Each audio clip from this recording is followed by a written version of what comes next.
Assalamualaikum dan salam Sarawakku sayang, bersama saya Fidas Macarang. Berita dimulakan dengan Kerajaan Sarawak sentiasa memberi sokongan kepada pertubuhan bukan kerajaan NGO termasuk di daerah bau dalam melaksanakan sebarang program yang memberi manfaat kepada masyarakat. Timbalan Menteri Pengangkutan Sarawak Datuk Henry Harry Jinep memberitahu sokongan itu bagi memastikan rakyat tempatan mendapat faedah daripada aktiviti-aktiviti yang dianjurkan tanpa mengira kaum atau agama. Beliau berkata demikian pada majlis makan malam sempena ulang tahun ke-16 Persatuan Chi Wu Ho Uplifting Society Jabusan Bau di Dewan Suara Bau pada Selasa.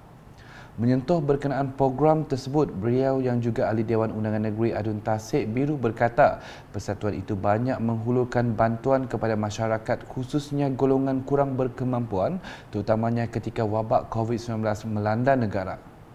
Ini sesuatu yang baik untuk kita sama-sama menjaga masyarakat kita, menjaga the society of Malaysia, be it in Bau, be it in Kuching, be it in Sarawak, but the whole of Malaysia. Saya mengalu-alukan hasrat ini dengan baik atas kerjasama semua pihak yang sama-sama menjayakan program CUK ini. Pada majlis itu, Datuk Henry juga mengumumkan kelulusan peruntukan projek kecil luar bandar MRP sebanyak RM20,000 kepada persatuan berkenaan untuk terus melaksanakan aktiviti yang membawa manfaat kepada daerah bau. Berita berikutnya, ekosistem sungai merupakan unsur semula jadi dan khazanah yang perlu dikekal dan dipelihara untuk generasi akan datang.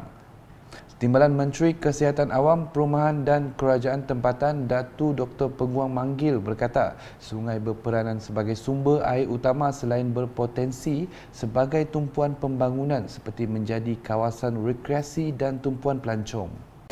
Justru semua pihak hendaklah bekerjasama bagi memastikan sungai tidak menjadi tempat pembuangan sampah. I call it sampah. No need to say sisa-sisa lah. Sampah. To be frank about it. Because a lot of people throw the rubbish directly into the stream. And I think this is very unethical.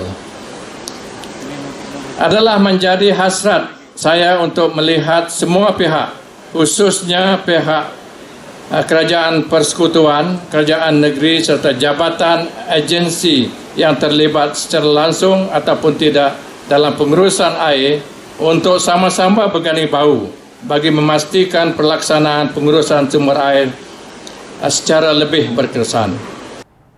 Beliau berkata demikian semasa merasmikan sambutan Hari Sungai Sedunia 2022 anjuran Jabatan Pengairan dan Saliran Sarawak dan Kementerian Alam Sekitar dan Air Malaysia di Fort House Elias Baram River World pada Isnin. Ahli Dewan Undangan Negeri Adun Marudi itu juga menyeru semua pihak yang berkepentingan agar memberi tumpuan serta mengambil tindakan yang berterusan demi memastikan pengurusan sumber air negeri ini dapat diuruskan secara lestari bagi menyokong agenda pembangunan ekonomi negara dan kesejahteraan rakyat. Sambutan Hari Sungai Sedunia 2022 yang bertemakan alur air dalam komuniti atau waterways in our communities telah diadakan bermula pada 28 hingga 29 Ogos 2022. Berita dilawas, Bangunan Pusat Pemprosesan dan Pengumpulan Produk Pertanian CPPC lawas akan memulakan operasinya setelah kerja penyambungan paip di bangunan berkenaan selesai. Perkara ini dimaklumkan dalam satu taklimat sempena lawatan Timbalan Menteri Pemodenan Pertanian dan Pembangunan Wilayah Sarawak Manred, Datuk Dr. Abdul Rahman Ismail ke bangunan CPPC pada Isnin. Walaupun bangunan tersebut telah siap namun ia masih belum dapat digunakan disebabkan bekalan air belum disambungkan ke bangunan tersebut. Jebab akan berusaha untuk melakukan kerja-kerja penyambungan paip ke bangunan ini lebih sedikit masa lagi kerana sebahagian peruntukan untuk tujuan tersebut sudah disediakan dari kementerian berkenaan. Terdahulu, Datuk Dr. Abdul Rahman telah melakukan tinjauan ke ladang durian dan kebun pisang hasil usaha dua beradik pemacar Rosli Majid dan Haris Majid di kawasan Merapok. Selain itu, Ahli Dewan Undangan Negeri Adun Bukit Kota itu juga melawat ke Kampung Undok, Merapok bagi melihat sendiri beberapa pengurusahaan madu kelulut di kampung tersebut. Paparan selanjutnya, Ahli Parlimen Tanjung Manis Insinyur Yusof Abdul Wahab hadir dalam perasmian program Jual Murah Keluarga Malaysia PJMKM, anjuran Kementerian Perdagangan Dalam Negeri dan hal ehwal pengguna KPDN HCP bertempat di Kedai Kiong Li, Kampung Semuk pada Selasa.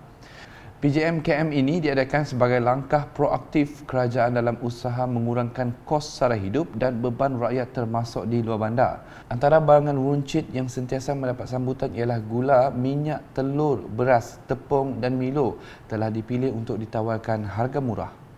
Insinyur Yusof turut mengucapkan terima kasih kepada KPDN HCP bahagian mukah kerana menjayakan program ini sehingga ke kampung-kampung di kawasan Pulau Bruit yang sudah pasti akan memberi manfaat kepada rakyat dalam membantu mengurangkan beban kos sara hidup. Pada sebelah malamnya, beliau hadir merasmikan majlis sambutan Ambang Gemilang Merdeka bertempat di Dewan Seri Aung, Jalan Pengirian Kadir, Sarike. Pengisian program tersebut turut diserikan dengan aktiviti-aktiviti persembahan lagu patriotik dan pelbagai acara sampingan bagi memeriahkan sambutan Ambang Gemilang Merdeka tersebut. Berita di Kuching, sambutan Hari Kebangsaan pada kali ini pastinya sangat bermakna buat Osman Labik. Ia selepas pengawal keselamatan berusia 45 tahun itu menerima kunci rumah barunya yang dibina semula di bawah program Perumahan Termiskin PPRT Kementerian Pembangunan Luar Bandar KPLB. Kunci rumah itu telah disampaikan Ahli Dewan Undangan Negeri Adun Satok Datuk Ibrahim Baki pada Majlis Ringkas Kampung Bintangor di Kuching pada Rabu. Osman ketika ditemui merakamkan ucapan terima kasih kepada kerajaan kerana membantu melarikan segala bebanan yang dihadapinya untuk mendapatkan rumah yang baru. Beliau juga berharap kerajaan akan memberikan bantuan sama kepada penduduk kampung yang lain yang juga tinggal di rumah usang dengan memberikan mereka rumah yang lebih selesa. Pembinaan rumah 3 bilik itu telah dimulakan pada 15 April 2022 dan siap 3 bulan kemudian. Dalam majlis itu, Datuk Ibrahim turut menghadiahkan bakul makanan kepada Osman dan keluarganya. Berita di Sarike, Kementerian Belia dan Sukan KBS amat menggalakkan golongan muda untuk melibatkan diri dalam sukan wushu. Ahli Dewan Undangan Negeri Adun Meradong, Datuk Ding Kuang Hing berkata, aktiviti sukan wushu ini telah memenuhi dasar satu murid satu sukan yang dianjurkan Kelab Wushu Jelutong Sarike dan Pejabat Belia dan Sukan bahagian Sarike.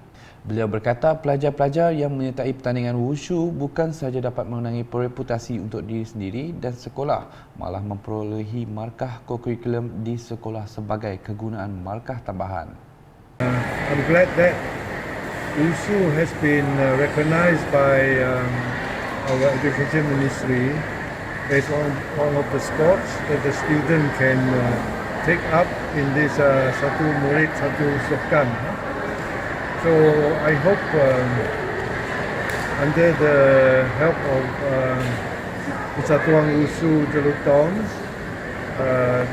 they can get more students to take part in wushu in the future. Beliau berkata demikian semasa merasmikan Majlis Perasmian Kejohanan Wushu 1000 Liga Sekolah Menengah dan Sekolah Rendah mengikut umur peringkat bahagian Sarike tahun 2022 di Dewan Sorah Sarike baru-baru ini. Dalam pada itu, beliau berharap semua peserta yang menyertai pertandingan wushu dapat menunjukkan kemahiran diri yang terbaik dalam pertandingan itu. Dalam pada itu, Datuk Ding berharap setiap peserta bukan sahaja mementingkan kemenangan dan kegagalan dalam pertandingan ini, malah perlu menimba pengalaman dan menjadikan ia sebagai matlamat untuk memperbaiki diri pada masa hadapan. Pada majlis itu, beliau mengumumkan peruntukan projek kecil luar bandar MRP bernilai RM5,000 kepada Kelab Wushu Jelutong. Sementara itu, kewujudan pencak silat di Sarawak telah bermula sejak tahun 1970-an lagi dan mula diasaskan oleh Allahyarham Tun Abdul Rahman Yaakob. Bagaimanapun, menurut Datuk Abdul Kadir Sahib, sejak peninggalan Allahyarham Tun Abdul Rahman, keadaan pencak silat di negeri ini telah mengalami suasana lembab. Saya difahamkan bahawa silat ini sejak Tun dah tidak ada, dia menghadapi satu zaman atau satu suasana yang lembab. Tapi alhamdulillah atas usaha tuan-tuan dan puan-puan, silat ini telah diwujud kembali. Dan saya rasa bangga bahawa silat ini dihidup semula di Bintulu, tempat lahirnya Tun. Beliau berucap mewakili Menteri Pelancongan Industri Kreatif dan Seni Persembahan Datuk Seri Abdul Karim Rahman Hamzah semasa merasmikan Pertubuhan Persaudaraan Silat Mayang Mengurai Sarawak dan Majlis Pengurniaan Tauliah kepada ahli di Dewan Sorah Bintulu baru-baru ini. Seramai 42 ahli-ahli Pertubuhan Persaudaraan Silat Mayang Mengurai Sarawak dan ahli-ahli Persatuan Silat Sarawak menerima sijil tauliah pelantikan guru-guru, muda jurulatih kanan dan wasit juri kebangsaan. Dalam pada itu, Datuk Abdul Kadir turut mengucapkan tahniah kepada Pertubuhan Persaudaraan Silat Mayang Mengurai Sarawak yang masih menggunakan perkataan persaudaraan di dalam nama persatuan yang memberi kesan positif sehingga ke hari ini. Perpaduan tidak wujud kalau perkataan saudara tak wujud. Maka dengan itu saya nak beri setinggi-tinggi tahniah kepada silat ini kerana menggunakan perkataan bersaudara. So, jangan terlalu meringankan perkataan bersaudara. Dia akan membawa satu kesan yang panjang, positif. Pada majlis itu, Datuk Abdul Kadir dan Datuk Pangeran Daud menyampaikan sumbangan sebanyak RM5,000 setiap seorang untuk tujuan kegunaan memberi baru rubber carpet mat flooring bagi menggantikan yang lama untuk tujuan latihan.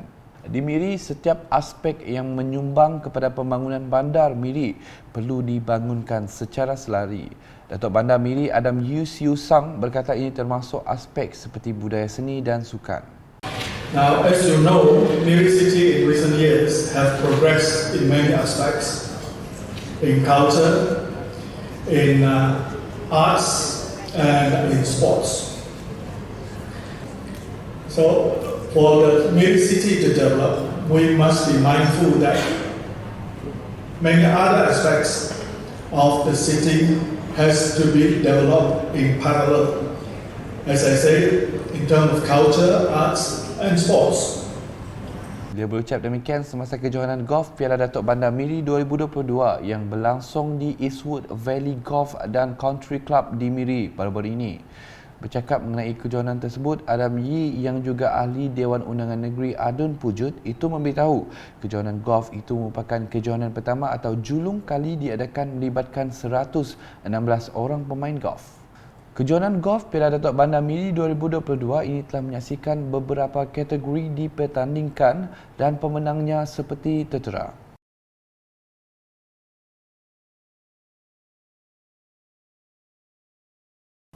Sekian edisi Tengah Hari bersama saya Fidas Matrang. Berita lebih lanjut boleh didapati di semua platform media sosial Lukas, termasuk portal lukas.sarawak.go video muai dan Lukas channel di YouTube.